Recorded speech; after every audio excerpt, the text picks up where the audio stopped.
কি হোৱা নাই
ৰা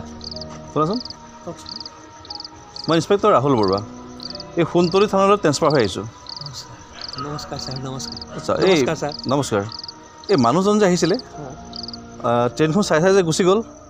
সেইজন মানুহ কোন হয় এজন তেখেত অসীম হাজৰিকা ছাৰ অসীম হাজৰিকা আমাৰ ইয়াৰে এটা চাহ বাগানৰ মালিক বৰ্তমান তেওঁৰ মানসিকভাৱে অলপ অসুস্থ ছাৰ কিয় কি হৈছিল তেখেতৰ বৰ ডাঙৰ কথা ছাৰ তেখেতৰ দুজন ল'ৰা ডাঙৰজন গুৱাহাটীত কিবা ভাল চাকৰিত আছিলে নেকি ছাৰ কিন্তু আজি প্ৰায় 6 মাহৰ আগৰ পৰা তেওঁ নোহোৱাই হ'ল দেউতাই সদায় আহি বাট চাই থাকে ছাৰ নোহোৱা হৈ গ'ল মানে ক'ৰ পৰা নোহোৱা হ'ল কেনেকৈ নোহোৱা হ'ল পুলিচে একো তদন্ত কৰা নাই নেকি সেইবোৰ কথা মই নাজানো ছাৰ সেইটো তহঁতৰ ঘৰ আচ্ছা আপুনি পাৰিলে অলপ সহায় কৰিব যেন ছাৰ বেয়াই লাগে মানুহজনৰ কাৰণে চাম বাৰু ঠিক আছে থানাখন কোনফালে বুলি ক'লা সেইখন অলপ আগত গ'লেহে পাব ছাৰ বলক মই লগতে যাম ঠিক আছে ব'লক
বৰদেউতা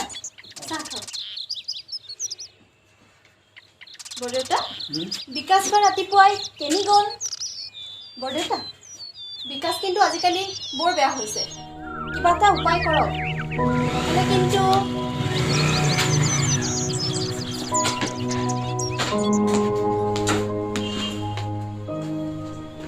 তই ৰাতিপুৱা ক'লৈ গৈছিল কোনো কাম কাজৰ ধান্দা নাই কিয় তুমি আছাই নহয় এটাতো নোহোৱাই হ'ল চুপ ইমানবোৰ সম্পত্তি কি কৰিব চুপ অভদ্ৰ অকৰ্মণ্য ইমান তললৈ গৈছ তই আকাশ আহক ৰ তোৰ ব্যৱস্থা কৰি আছোঁ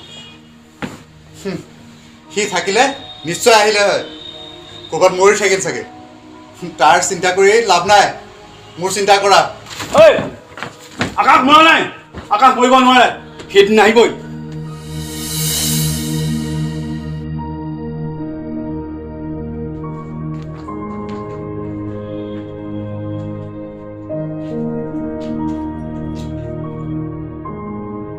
নমস্কাৰ অঁ নমস্কাৰ মই ইন্সপেক্টৰ ৰাহুল বৰুৱা হয় আপোনালোকৰ ওচৰৰ সোণতলী থানাখনত নতুনকৈ ট্ৰেন্সফাৰ হৈ আহিছোঁ হয় আপোনালোক বাহিৰত বহি থকা দেখি সোমাই আহিলোঁ অঁ বেয়া নাপাব কিয় বেয়া নিশ্চয় অঁ অঁ থেংক ইউ পুলিচৰ দেশত অহা হ'লে মই আপোনাক বহিব নকলোহেঁতেন কিয় ক'লে পুলিচতো মানুহেই নিশ্চয় কিন্তু কেতিয়াবা কেতিয়াবা খাকী পোছাকৰ তলত মানুহৰ টুপি দানত সোমাই থাকে মই সেইসকলৰ কথাহে কৈছোঁ বেয়া নাপাব নাই নাপাওঁ কিন্তু আপোনাৰ পুলিচৰ প্ৰতি মানে সেইসকলৰ প্ৰতি আপোনাৰ ইমান বেয়া ভাৱ উপজিল কিয় কি হৈছিলে আৰু এই ল'ৰাজন যে ওলাই গ'ল এইজন মোৰ সৰু ল'ৰা মোৰ দুটা ল'ৰা ডাঙৰটো আকাশৰ দৰে বিশাল মোৰ হ'ব লগা পতি আৰু সৰুটো বিকাশ আজিকালি অলপমান বেয়া হৈছে আপুনি কোন ক'লোৱে দেখোন হ'ব লগা বোৱাৰী আপুনি কোন মই ইন্সপেক্টৰ ৰাহুল বৰুৱা নতুনকৈ ট্ৰেন্সফাৰ হৈ আহিছোঁ কিয় ৰহমান দা গ'লগৈ নেকি তেখেতেতো মোক এবাৰো নজনালে এতিয়া কি হ'ব এতিয়া কি হ'ব মানে নাই নহয় মানে তেখেতে আমাৰ কেছটো চাই আছিলতো সেইবাবেহে সেইজনে একো গুৰুত্বই নাই কেতিয়াবা উল্টা থানালৈ গ'লে কয়হে আৰু নাহিব ইয়ালৈ ইত্যাদি বিভিন্ন কথা তেওঁ কয় প্ৰকৃততে কি হৈছিল ক'ব নেকি কি ক'ম কিমানক ক'ম তথাপি শেষবাৰৰ কাৰণে আপোনাক ক'ম নাজানো উপকাৰ এখনে অপকাৰ হয় মোৰ ডাঙৰ ল'ৰা আকাশ গুৱাহাটীত চাকৰি কৰিছিল আৰু সৰুটো বিকাশ বৰদেউতা ব'লক আপোনাৰ ভোক লাগিছে নহয় কিবা এটা খাবলৈ দিওঁগৈ সি আজি কিছুদিনৰ পৰাহে মতলবী হৈছে সৰুতে অচিন ৰোগত মাক ঢুকুৱাত বৰ মৰমেৰে মই সিহঁতক ডাঙৰ দীঘল কৰিলোঁ অৱশ্যে সিহঁত দুয়োটাই দুটাক বৰ মৰম কৰিছে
হাৰি গলি মোৰ লগত ব'ল আকৌ যাওঁ ব'ল ইফালে ইফালে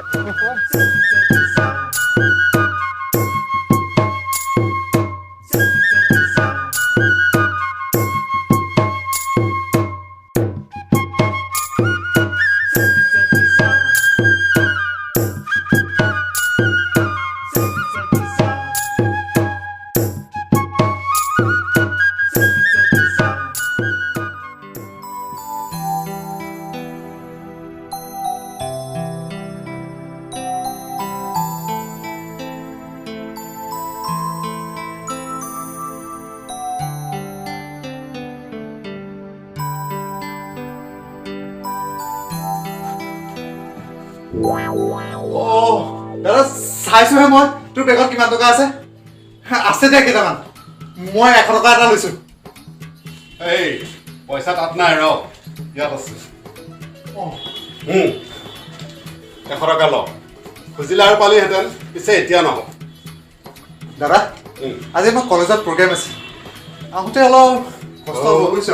তাৰমানেতো বাক্য লাগে ন হয় ল থেংক ইউ দাদা তো বিশ্বাস বিশ্বাস খুল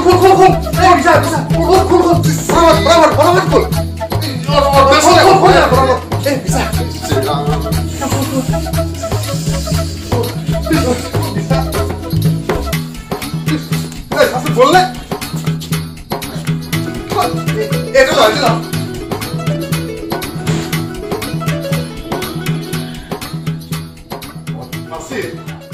ইয়াৰ এইবোৰ বদমাছিয়ে মোৰ ভাল লাগে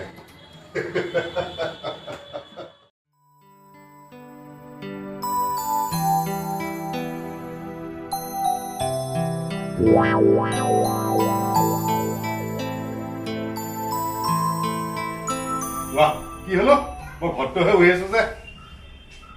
এই তোৰ ভৰিতে কি হ'ল চাওঁ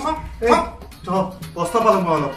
ক'ত কষ্ট পালি পৰিলো বল ডাক্তৰ দেখুৱাইছ না বল ডাক্তৰ ডক্টৰক দেখুওৱা নাই ডক্টৰ তাত কোনে যাব ডক্টৰ ফিজ 300 টকা এক্সৰে কৰাব লাগে 300 টকা আৰু মেডিচিন এসোপা দিব 1000 টকা মান সব মিলাই 2000 টকা লাগে নাযাওঁ দে মই তেনেকে নহ'ব ডাক্তৰ ওচৰত যাব লাগিব নাযাওঁ দে ডাক্তৰ দেখালে ভাল হ'ব নেকি এইটো ল আৰু এতিয়া ডাক্তৰ দেখুৱা তই কৈছ যেতিয়া যাওঁ দে আৰু যা ডাক্তৰ দেখুৱা দাদা এই ডক্টৰে যদি মোক ইনজেকশ্যন দিয়ে বুজিছ মই এই বেণ্ডেজটো এনেকে খুলিম এনেকে খুলিম আৰু এনেকে যেতিয়া খোলাটো হৈ যাব মোৰ তাৰপিছত মই এনেকে থিয় হ'ম আৰু এনেকে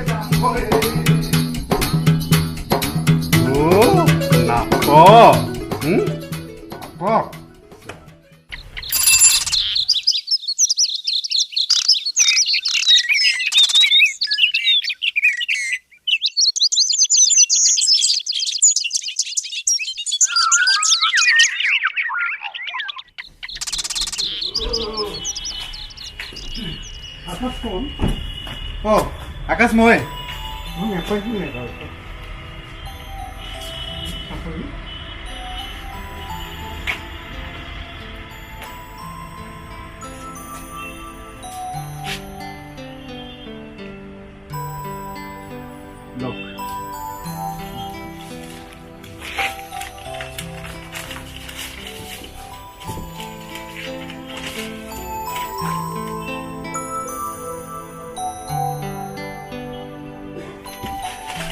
দাদা দাদা কি হলো হেই 1000 টকা দে লাইফ ষ্টাইল চেঞ্জ কৰ কথাটো কি এই নাই 1000 টকা দে আকৌ কথাটো কচোন এই নাই আকৌ ক 1000 টকা দিবি নাই হ'ব দিম দে তেন্তে এইটো ল তোৰ এপইণ্টমেণ্ট লেটাৰ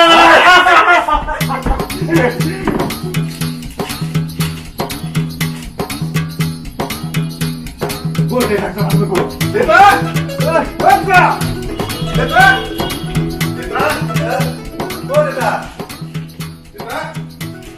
দেবা দেউতা এখন চোৱা মোৰ এপইণ্টমেণ্ট এটা আহি গ'ল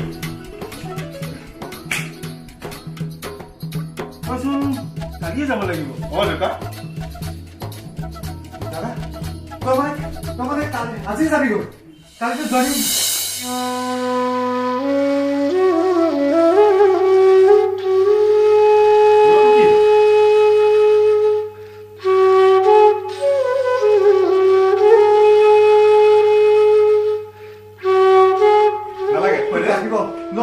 নালাগে মোৰ আছে তই দৰমহা পালে মই সুধে বনাই ল'ম তই ৰাখছোন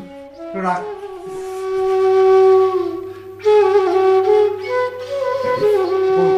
তোৰ কাপোৰবোৰ মই পেকিং কৰিম বল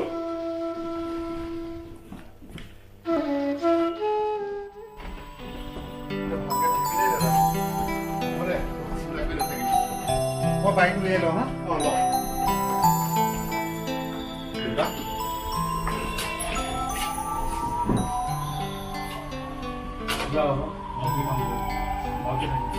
হ'ব দেউতা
আহাচোন তুমি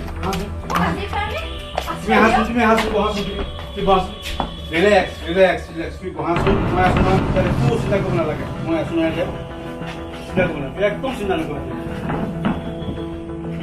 কিন্তু তুমি কোন কি ক'ৰ পৰা আহিছা আৰু কি আহিছা তুমি মোৰ ঘৰ শিৱসাগৰত গুৱাহাটী নয় মোক মানুহ এজনে চাকৰি দিম বুলি মাতি অনা মই আহিছিলো তেতিয়া মানুহজনে মোক বেয়া ইংগিত দিয়াত মই তাৰ পৰা গাড়ী এখন ভাড়া কৰি পলাই গুচি আহিলো পিছত দেখিলো মানুহজনে মোক পিছা কৰি আহিছে আৰু তেতিয়াই মই গাড়ীখন আধা বাটতে থৈ মই আপোনালোকৰ ঘৰৰ ভিতৰলৈ সোমাই আহিলো মোক আজি ৰাতিটো আশ্ৰয় দিয়ক তুমি চিন্তা কৰিব নালাগে তুমি আজি থাকা ইয়াতে কিন্তু কালি যাব লাগিব নিশ্চয় বিকাশ বিকাশ চিন্তু কি হ'ল দেউতা কোন আলহী আলহী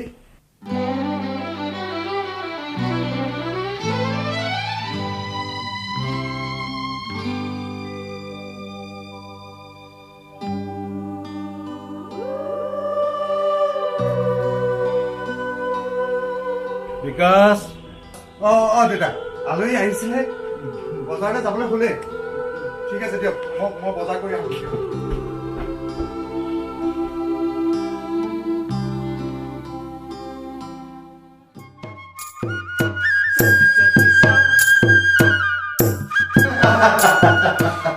হয় দিয়া আজি প্ৰায় এসপ্তাহে হ'ল তোমালোকক লগ পাই সঁচাই বৰ ভাল লাগিল ভাবিছো কালিলৈ যামগৈ হয় নেকি তুমি এনেকে যাব নোৱাৰা আমি যেতিয়ালৈকে নপঠাম হয় নেকি তেনেহ'লে একেবাৰে থাকিয়ে যাওঁ নেকি মোক মানে আমাক এৰি যাবলৈ তোমাৰ অলপো বেয়া নালাগিবনে তোমাক মানে তোমালোকৰ এৰি যাবলৈ মোৰ সঁচাই বৰ কষ্ট হ'ব কিন্তু উপায়টো নাই উপায় কিবা এটা কৰিব লাগিব কি উপায় দেউতা এই কালিলৈ চিমা যাবগৈ তাকে চিন্তুও নাই এতিয়া ঘৰ সাৰা কাপোৰ ধোৱা ভাত বনোৱা এইবোৰ আমিয়ে কৰিব লাগিব আৰু উপায়টো নাই লোকৰ ছোৱালী ৰাখিবও নোৱাৰি বাৰু উপায় মই ভাবি থৈছো তই বজাৰকে আনিলি নে নাই যাওঁহে মই এতিয়া আনিব আহিব পাবহি আজি আহি ভাল পোৱা বৰালি মাছটো লৈ আহিবি হ'ব দেউতা সীমা কোৱা বৰতা সীমা মই এটা কথা ভাবিছোঁ মই আকাশক লৈ তোমালোকৰ ঘৰলৈ যাম বুলি ভাবিছোঁ তুমি কিবা ক'বা আমাৰ ঘৰলৈ মোৰতো তেনেকুৱা কোনো ঘৰেই নাই বৰতা মা দেউতাও কোনো নাই সৰুতে মামাহঁতৰ ঘৰতে থাকি ডাঙৰ হৈছোঁ মামীৰ অত্যাচাৰত গুৱাহাটীলৈ চাকৰি বিচাৰি গৈছিলোঁ তেনেহ'লে তোমাৰ ওপৰতে কথা চব মানে বৰদেউতা মানে তুমি এইকেইদিনত আমাক বৰ আপোন কৰি তুলিলা সেই ভাবিছোঁ তোমাক একেবাৰে বোৱাৰী কৰি ৰাখিম বুলি ভাবিছোঁ যদিহে তোমাৰ কোনো আপত্তি নাই বৰদেউতা এনেকুৱা এখন ঘৰ পাম বুলি মই সপোনতো ভবা নাছিলোঁ মোৰ কোনো আপত্তি নাই কিন্তু মোৰ দৰে কোনো কিছু নোহোৱা ছোৱালী এজনীক কোনে বিয়া কৰাব অসম্ভৱ কি অসম্ভৱ দেউতা কৈছে যেতিয়া তোৰ কিবা ক'বলগীয়া আছে নাই দেউতা আপোনাৰ ইচ্ছা মানে মোৰ মানে আমাৰ ইচ্ছা তই তাৰমানে বজাৰলৈ যোৱাই নাই এতিয়ালৈকে যাওঁৱে মই এতিয়া বিকাশৰ আপত্তি নাই যেতিয়া এতিয়া আকাশ মান্তি গ'লেই হ'ল মানে বৰদেউতা মানে তোমাক আকাশৰ লগত বিয়া পাতি দেউতা কি হ'ল তুমি আজি ষ্টেচনলৈ আগবাঢ়ি নগ'লা যে যাব ওলাইছিলে কথা পাতি দেৰি হ'ল এওঁ সীমা আলহী বাৰু তোমালোক বহা মই হাত মুখ ধুই ফ্ৰেছ হৈ লওঁ যোৱা সীমা তালৈ ধুনীয়াকৈ আটা দি একাপ লাল চাহ বনাই দিয়া আৰু সি ভাল পোৱা বিস্কুট থৈ দিছোঁ তাক দিবা ঠিক আছে দেই বৰদেউতা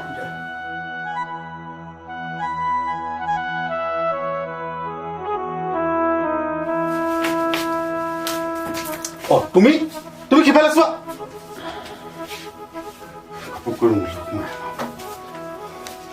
এতিয়া কোৱা কি হ'ল হোৱাকে একো হোৱা নাই কিন্তু কিবা এটা যে হ'ব সেইটো খাটাং এইবোৰ কি লাগিছা বৰদেউতাই মোক বোৱাৰী কৰিব খুজিছে হয় নেকি এই ভাইটি মান্তি হৈছে নাই হৈছে আকৌ তাক সুধিহে ফাইনেল কৰিছে এই বিষয়ে মোক দেখোন একো কোৱাই নাই আৰু তুমি ক'ৰ কি কথা বৰদেউতাই সকলো ক'ব এতিয়া বৰদেউতাই মিটিং দিছে তালে সকলোকে মাতিছে বলক হয় নেকি ঠিক আছে ব'লা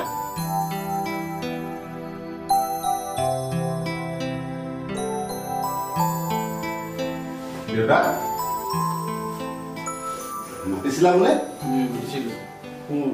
মাৰ ঢুকোৱাৰ পাছত মই তহঁতক বৰ কষ্ট ডাঙৰ দীঘল কৰিছোঁ। এতিয়া মোক অলপ আৰাম লাগে। চিনটো কেতিয়া হ'ল? কি আহিব হোৱা নাই নেকি? চিনটো যোৱা 10 দিনমানহে হ'ল। কাইলৈ আহিব বুলি কৈছে। এৰা আমাৰে দায়িত্ব। সি যোৱাৰ পিছত এওঁ ওলাই যায়। নহ'লে আমাৰ খোৱা বোৱা সকলো অসুবিধা হ'লহেঁতেন। আচ্ছা, মই সীমাৰ পৰিচয়টো ল'লোঁ। এতিয়া কিন্তু মই অলপ বেলেগকৈ ভাবিছোঁ কথা। সীমাই মোক কৈছে দেউতা ভাইটিৰ বিয়াখন পাতি দিয়া, পইচা পাতিৰ কথা কোনো চিন্তা কৰিব নালাগে, সকলো খৰচ মই বহন কৰিম। বিয়া? কাৰ বিয়া? ক'ত বিয়া? কেতিয়া বিয়া? আৰে মজা লাগিব দেই, বেয়া ফূৰ্তি কৰিম। এই ডাঙৰ দা, তুমি কেতিয়া আহিলা? চাওঁ মোলৈ কি আনিছা? আনিছো ৰ, তুমি নানিলে শান্তি দিবিনে? ৰ বিয়া বিকাশৰ নহয় সীমাক তোৰ কাৰণে বোৱাৰী ক'ব খুজিছোঁ।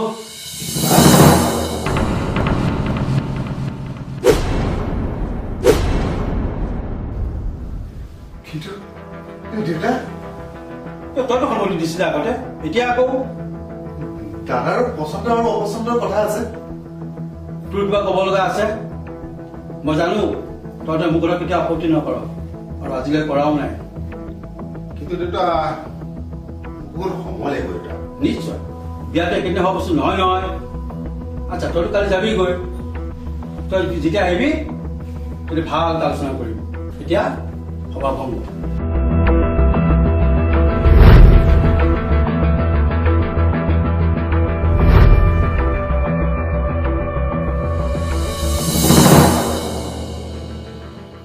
Congratulations, brother. মোৰ যে ইমান ফূৰ্তি লাগিছে নহয়,